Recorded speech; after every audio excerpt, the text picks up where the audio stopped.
What's going on, everybody? It's the Indoor Hunter, and today's video is about Great One grinding. Now, it's not exactly going to be a how-to, but a how much. How much does it actually cost to set up a Great One grind? And I'd like to caveat with, this is going in with a few assumptions. This is assuming you're setting up a Great One grind as legitimately as you can, as squared away as you can. I'm talking the most efficient, best possible grind you can set up. We're not talking about those hokey pokeys you shoot some every once in a while. This is about those who want to be dedicated about Great One grinding, how much it's going to cost you up front, over time, etc., etc. Now, obviously, there's a ton of different factors that can go into this. And again, just to further reiterate here, this is for those of you ready to get a hardcore grind set up. If you're just starting at the game, you're level 10, if the biggest gun that you have is the 243 and you just unlocked polymer tips, you probably shouldn't start Great One grinding because you're probably not going to be that successful at it. You're going to get frustrated, you're going to get burned out, you're not going to play the game anymore. And I always tell new players, don't start Great One grinding. You'll get there eventually, learn how to play the game, get some funds in. Let's talk about it.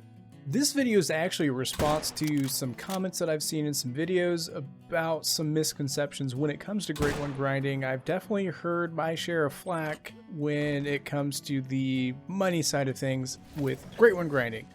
If you're Great One grinding whitetail, you're not going to be making much money, if any at all. You might actually be spending more money than you actually make. Red deer, other animals, it's pretty effective as far as money goes, depending on how your zones go. Moose, pretty good money, but at the end of the day, you're going to be spending a ton of money, whether it's time changes, ammunition cost, what have you. That money adds up very quickly, and if you don't have a whole lot of it, you're going to see it go away super fast. You're going to be like, what am I doing? I thought I was like grinding animals here. And it really comes down to how many you're shooting, if you're actually collecting. Again, information has come out, do not dirty grind. Just don't do it. It's going to break your game. You don't get any money from it. Do not do. I actually think I should probably go back and delete some of my videos that I was actually entertaining and or encouraging the idea of dirty grinding. Don't do it. But I digress. Let's get back on topic here. It's not a how-to video, it's a how much video. So let's assume you've got all your homework done, you're ready, you've got a map picked out, you're gonna go grind a Great One, and let's assume the worst. You're going for your first ever Great One whitetail. It's the lowest cost effective animal that you can hunt as far as Great One grindings go, but you want it, you want that bad boy in the lodge. You've got your map picked out, but now you're gonna need tents. Bare minimum for a high speed, low drag grind, you're going to want 16 tents. You're going to want at least one tent for your initial spawn where you go to and then you shoot all your zones. And then you're probably going to want a collection tent. There's probably going to be some arguments. We don't need that, blah, blah, blah. And sure, there are circumstances where you can get around needing that. There are certain outposts, for example, that are pretty close to zones that you might get lucky on and don't need a tent necessarily. But all that aside, let's assume you need 16 tents for your spawn and recovery tents.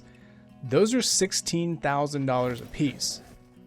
$16,000. You can have 16 tents, and the math, obviously easy.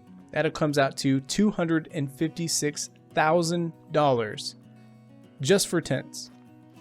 Now let's go even further and assume you want to be proactive and you want to do that on multiple maps or for different Great Ones. Again, you can do the math. If you were to equip all of your maps, we are now talking millions of dollars. But to keep things short, sweet, and on topic, let's assume you're not a psychopath like me and you're not doing that on multiple maps for different species. You're sticking to that one Great One whitetail. You've got your tents purchased. Well, now what are you going to need? You're going to need tripods or ground blinds, tree stands. Those are $16,000 a pop as well. You can have 16 of those a piece on every single map. Not saying you should. If you've got roughly 8 zones that you're shooting, which is a pretty good amount, you're going to need at least 8 tents or tripods. That's $126,000 on top of that $256,000 we just talked about. That's a lot of cheddar. Now, if you have access to waterfowl blinds, those are actually half the price. They're only $8,000, and in my honest opinion, they actually work far better than tripods or ground blind. Tripods are nice because you can kind of get off the ground, but by and large, the waterfowl blinds are the way to go. Again, this is another digression. that's a different topic for a different video. So you came up with the $384,000. You're good to go. Now what? Well, now there's even more cost you got to figure in. You've got ammunition and you've got time changes. When it comes to whitetail, in my personal experience, you are going to be constantly changing time. Again, this could be due to my dirty grind. I may have actually ruined my whitetail zones. I have no idea, and until they add a new whitetail map, I will never know, unfortunately. That aside, you're going to have to pay for that time every time you change it. Eventually, it's going to be $2,500 a pop. Again, sometimes you're going to have need zones that maybe your species aren't there. You're going to have to change that time a couple times to get them in there. You could end up spending $20,000 on time changes alone before you even know it. Now let's talk about ammunition. Again, folks, we're assuming you're wanting to be high speed, low drags. You're not using anything under a 7mm with polymer tips.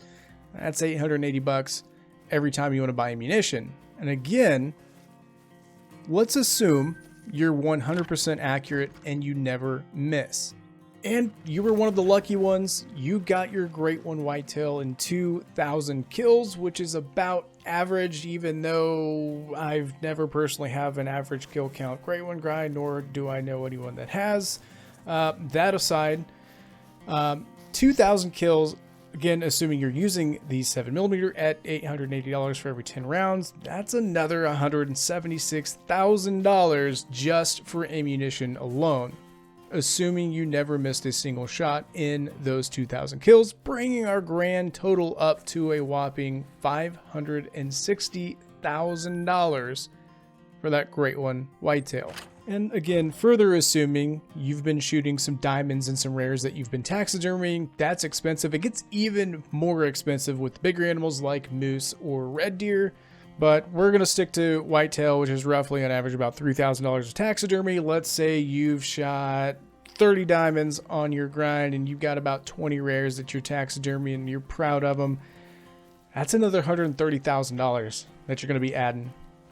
So as you guys can see, this stuff adds up. Now, obviously, this isn't all at once. That upfront cost of about $256,000 is what you're really looking at to get those tents set up, because, you know, at the end of the day, especially if you're shooting whitetail, you can use stuff like the 243, or, you know, you can figure that in out. But again, I don't want people jumping into a Great One grind when they're level 10 thinking that they're ready to go. There's definitely a monetary cost to this. Now, obviously, this is in-game money, not real-life money, of course. Otherwise, nobody would be Great One grinding. That'd be insane. But it's something to watch out and look out for. Don't think that you're going to start the game out, you're seeing everybody else Great One grinding or getting Great Ones, you're going to immediately start. You're just not going to have enough money, and it's not going to be fun for you at all whatsoever. So when you guys hear me make comments like that, whether I'm live streaming or in videos, talking about you need more money before you start grinding, because I give that kind of advice a lot. It's from personal experience. Here I was when they were first released Great Ones all those years ago, thinking, hey, I'm good to go, let's do this, I know what I'm doing. And then I very quickly realized, like, oh, I don't have enough money for this. I can't buy ammunition anymore. That awesome diamond I just shot, I can't even taxidermy it, and I can't save it because my save harvest list is full. And it's just better be prepared than to just jump in. Again, if you're one of those that wants to do that, go for it. I'm not saying don't do it. It's just going to be a lot harder. Save up some money before you start Great One grinding, guys.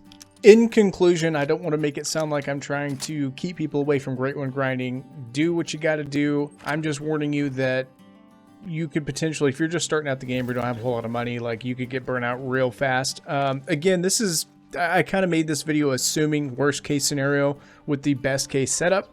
If you're grinding whitetail, you're probably going to lose money. But if you're grinding red deer or fallow or bears, kind of moose aren't really worth that a lot. But if you're grinding some of those other big game species Great Ones, you're going to actually make a ton of money. But again, there is that upfront cost that you're going to have in order to set up that efficient grind. Let me know what you think in the comments below.